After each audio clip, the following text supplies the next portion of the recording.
Good afternoon dear friends. आज के current affairs को लेके, इस हफ्ते के पिछले 3 दिनों के करंट अफेयर्स को लेके मैं आपके पास आया हूँ। अभी ये जो करंट अफेयर्स है ये इम्पोर्टेंट था, इसलिए आपको वीकली ना दे करके मुझे लगा कि 2-3 दिन का दे देना चाहिए, क्योंकि इस हफ्ते में काफ़ी उथल पुथल हुई है। तो आज है 9 जुलाई 2020 और आज का हमारा करंट अफेयर्स आप 500 यात्राज यूट्यूब चैनल के माध्यम से प्राप्त कर रहे हैं। सबसे पहला हमारा जो प्रश्न है, महत्वपूर्ण प्रश्न है, हाल ही में किस देश ने WHO के साथ सभी संबंध खत्म करने की सूचना UN को दे दी है।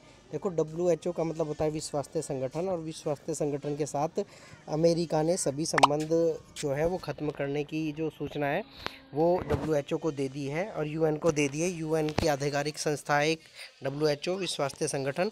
और अमेरिका को ऐसा लगता है कि वुहान से, चीन के जो वुहान से शहर से कोविड-19 महामारी फैली थी, उस महामारी को कहीं ना कहीं WHO ने छिपाने का प्रयास किया और चीन पर सही कार्रवाई नहीं की है। लेकिन नियम के अनुसार ये जो अमेरिका का WHO से बाहर निकलने का संबंध स्थापित खत्म करने का जो मामला है, ये 1 साल बाद यानी 6 जुलाई को उन्होंने सूचना दी है, तो 6 जुलाई 2021 से लागू होगा। दूसरा जो महत्वपूर्ण टॉपिक है वो है राष्ट्रीय कौशल विकास निगम, HSDC बोलते हैं। उसने माइक्रोसॉफ्ट कंपनी के साथ एक डिजिटल कौशल विकसित करने हेतु एक करार किया है, एक साझेदारी की है। प्रश्न पूछ लिया जाएगा कि राष्ट्रीय कौशल विकास निगम ने किस कंपनी के साथ साझेदारी की है, तो माइक्रोसॉफ्ट के साथ की है, जो एक ई स्किल इंडिया ऐप बनाएगी और पोर्टल विकसित करेगी, ऐप बनाएगी, और उस पोर्टल के माध्यम से सभी की स्किल डेवलपमेंट के कोर्स कराए जाएंगे, बाद में उन्हें नौकरियों पर रखा जाएगा, जो भारत सरकार की एक महत्वाकांक्षी योजना है। अगला जो प्रश्न है वो है रैयतु दिनोत्सव या किसान दिवस कब कहाँ मनाया गया।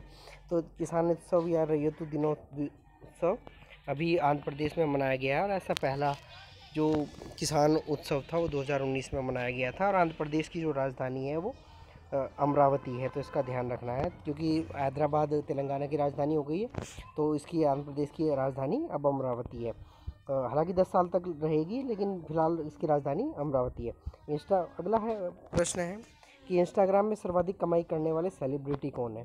तो आपने द रॉक फिल्म देखी होगी। एक रेसलर हुआ करते थे, एक फाइटर हुआ करते थे, जिन्होंने बाद में एक्टर बन गए।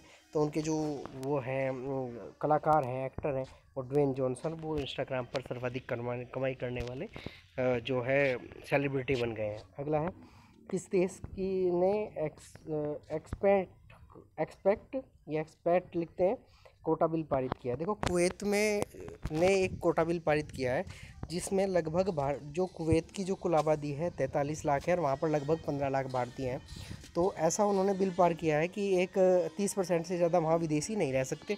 तो कुल मिलाकर जब 70% आबादी उनकी खुद की रहेगी, तो इस हिसाब से 8 लाख भारतीय वहाँ ज़्यादा हो रहे हैं। और ऐसा माना जा रहा है कि अगर ये बिल लागू हो जाता है, जैसा कि संसद में पारित किया है, तो लगभग 8 लाख भारतीयों की विदेश से भारत में वापसी होगी, जो प्रवासी भारत आएंगे, जिससे बहुत बड़ी संख्या में बेरोजगारी फैलने की आशंका उत्पन्न हो गई है। इसके बाद भारत के 66वें ग्रैंड मास्टर कौन बने हैं। तो भारत के जो 66वें ग्रैंड मास्टर बने हैं शतरंज में, वो जी आकाश हैं। इनका नाम नोट कर लेना है, बहुत इंपॉर्टेंट प्रश्न है, ज़्यादातर आता है। उसके बाद अगला प्रश्न है, कोविड-19 के कारण किस बोर्ड ने 30% सिलेबस कम कर दिया है। देखो, अभी कोविड-19 के कारण CBSE बोर्ड ने 9 से 12 तक के कोर्स को 30% लगभग कम कर दिया है, जबकि ICSE बोर्ड ने इसे 25% कम होने का निर्णय लिया है। यहाँ लिखा नहीं गया है, ध्यान कर लेना। और कक्षा 8 तक के जो क्लास हैं, उन्हें विद्यालय को पूरा अधिकार दे दिया गया है कि वो कितना चाहे उतना कोर्स कम कर सकते हैं। तो उसके बारे में कोई गाइडलाइंस जारी CBSE द्वारा नहीं की गई है। तो CBSE के वर्तमान चेयरमैन हैं मनोज आहूजा, इनका भी नाम याद रखना है। अगला प्रश्न है कि भारत सरकार के सरकारी आंकड़ों के अनुसार कोविड-19 की जो प्रभाव हुआ है उसके कारण 2020-21 में GDP कितने % सिकुड़ जाएगी। तो भारत सरकार ने भी अपने जून में आधिकारिक आंकड़े जो जारी किए हैं, उसके अनुसार भारत की GDP में 4.5% सिकुड़ने का अनुमान लगाया गया है। इसके अलावा सकल घरेलू उत्पाद जो है भारत का, वो 203 लाख करोड़ है, इसे भी नोट कर लेना, कहीं ये पूछ लिया जाता है। और IMF ने इंटरनेशनल मॉनेटरी फंड ने भारत की GDP, जो एक बहुत बड़ी संस्था है जो GDP के आंकड़े जारी करती है, उसके ने 4.9% सिकुड़ने का GDP का अनुमान लगाया है। अगला प्रश्न है, किस देश को निम्न आय वर्ग में रखा गया है। देखो अभी WD मतलब वर्ल्ड बैंक ने नेपाल को भी निम्न आय वर्ग में रखा है, निम्न आय वर्ग में रखा है। उससे पहले वो निम्न आय वर्ग से उठा के निम्न मध्य में रखा है। पहले निम्न आय वर्ग में आता था नेपाल, अब निम्न मध्य में रखा है। देखो जब आय के आंकड़े जारी किए जाते हैं तो 4 प्रकार से जारी किए जाते हैं, पहले निम्न, फिर निम्न मध्य, फिर उच्च मध्य और उसके बाद उच्च। तो भी नेपाल की स्थिति में यानी कुछ सुधार हुआ है और निम्न से लेकर निम्न मध्य हो गई है। अगला है RAAM यानी race cross India virtual cycle race 2020 किस भारतीय द्वारा पूरा की गई है। देखो एक रेस होती है साइकिल रेस जो अमेरिका की बहुत ज़बरदस्त रेस है, वो लगभग 12 दिन तक चलती है। लगभग आराम करने के लिए ज़्यादा समय नहीं होता, लगातार करने की जाती है।